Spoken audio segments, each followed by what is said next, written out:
Iya, salah satu yang sangat-sangat harus dijaga dari seorang pasangan ya, suami istri adalah kata talak. Karena talak ini kata Nabi sesuatu yang bercandanya aja serius. Bercandanya aja serius. Di antaranya menikah. Ya. Itu bercanda aja jadi. Kalau kita salaman nih pura-pura sama seorang bapak. Misalnya udah punya anak perempuan. Ya. Gitu ya. Tiba-tiba udah bilang, ya nama lengkap misalnya, ya Soleh Mahmud, ente anda nikahin tuh sama anak ane si Fulanah. Terus tiba-tiba saya bilang, saya terima nikahnya Fulanah binti. Udah abdel dengan mas kawin, ya saya siapin apa kek? Apa? Ya mau 1 juta, 2 juta, 5 juta, 10 juta atau cincin, saya sebut aja kan. Ya. Yang penting ada saksinya tuh 2. Oh. Padahal lagi bercanda, tapi saya sambut bercandanya. Jadi. Oh, jadi. Itu jadi bini saya udah. Dan udah jadi mertua. Mertua. Kan bercanda tuh konteksnya kan. Yeah. Tapi disambut. Itu bercandanya jadi benar. Okay. Jadi hukum. Yeah. Ya. Yang kedua, membebaskan budak. Tapi zaman dulu. Yeah. Kalau sekarang kan udah nggak ada perbudakan. Budak tuh sekarang banyak di Jawa Barat. Budak letik. Iya, budak letik, budak saha iya gitu. Barudak bangor. Barudak bangor.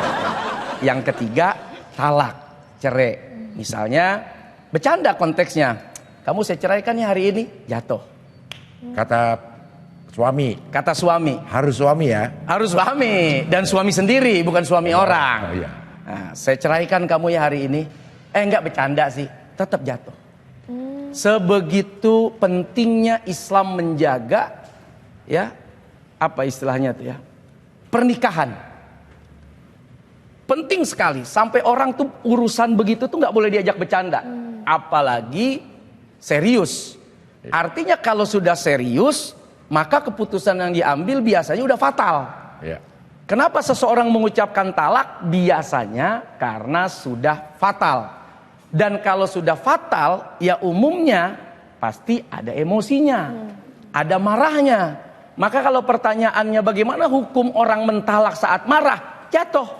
Tetap sah ya Ustaz? Tetap sah. Bercanda aja jatuh. Apalagi marah. Yeah. Nah, walaupun Imam Ramli ada memberi bagian apa ya, emosi dibagi menjadi 3 tuh. Ada emosi yang sedang-sedang aja. Kemudian dia ucapkan talak, jatuh. Ada emosi yang sifatnya medium, sedang, tinggi, tapi dia sadar. Kan ada orang yang emosi, dia masih sadar tuh ngomong apa, dia marah dan itu jatuh talaknya. Nah ada emosi yang udah kayak orang gila. Udah gak tahu apa yang diomongin. Tidak sadar diri, lalu terucap. Itu gak jatuh. Oh, kalau gak sadar diri? Itu gak jatuh. Mimpi misalnya nih. Nah, mimpi. Ngigo. Misalnya lagi ngigo. Tidur sama istri kan. Iya. Lu ngigo. Gue ceraiin ya. Iya, itu orang udah nggak pakai akal. Akalnya hilang, nggak sadar diri. Oh. Nah, itu nggak ada masalah. Termasuk saat emosi bener-bener kehilangan akal. Sih gue nggak tahu tuh, belum pernah tuh ngalamin emosi yang sampai tidak sadar. Kita semarah-marahnya masih sadar tuh. Iya. Biasanya begitu. Itu masih jatuh. Orang mabok. Mabok kalau disengaja jatuh. Minuman keras nih. Ya. Mabok kan karena dia maksiat kan. Lalu dia sampai rumah dia talak bininya, jatuh. Wah, jadi nggak bisa dimain-mainin. Nggak bisa.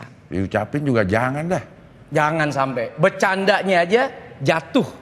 Ya. Jadi hukum. Apalagi saat emosi. Maka hindari kata-kata talak. Apakah cuma kata itu aja? Kalau misalnya kata yang kayaknya mempunyai konotasi yang sama. Pulang lo ke rumah orang tua lo. Nah itu perlu niat. Oke.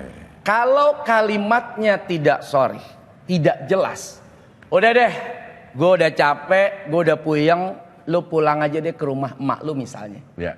Itu butuh kejujuran niat si suami. Apakah saat itu hanya memberi pelajaran? Ya udah kamu pulang aja. Kita introspeksi diri nih. Muhasabah bareng nih. Atau si suami sebetulnya pengen ngomong cerai, tapi dia kayak nggak tega. Namun di hatinya, iya lu udah gue ceraiin. Jadi Jatuh butuh tuh, butuh kejujuran suami. Kalau secara lisan itu belum jatuh talak. Oke. Tapi kalau di hati suaminya bilang cerai, Allah tahu itu sudah jatuh talak. Nah, jadi butuh kejujuran suaminya saat bicara, pulang aja lo ke rumah mak lo sono, Ya. atau ke rumah orang tua lo gitu. Kalau misalnya memang dia lagi berantem ya, udah meninggi semuanya, udah sama-sama emosi, terus suaminya bilang, ya udah, kamu pulang ke rumah orang tuamu, aku ikut. Itu namanya diusir dari kontrakan. Saya ngikut semua laki bini. Iya, iya, gak jadi cerai ya, Nggak jadi itu pindah berantem Iya, itu doang ya? berantem gara-gara kontrakan belum kebayar. Iya. Akhirnya pulang ke rumah mertua. Iya, iya, iya, begitu ya. Kia, mohon maaf Kia udah menikah? Belum, Ustaz. Oh, sedang mempelajari. Sedang mempelajari. Iya. Iya, iya, iya. Mempelajari apa? Mempelajari jangan sampai nanti suaminya menalak gitu. Ya, nauzubillah.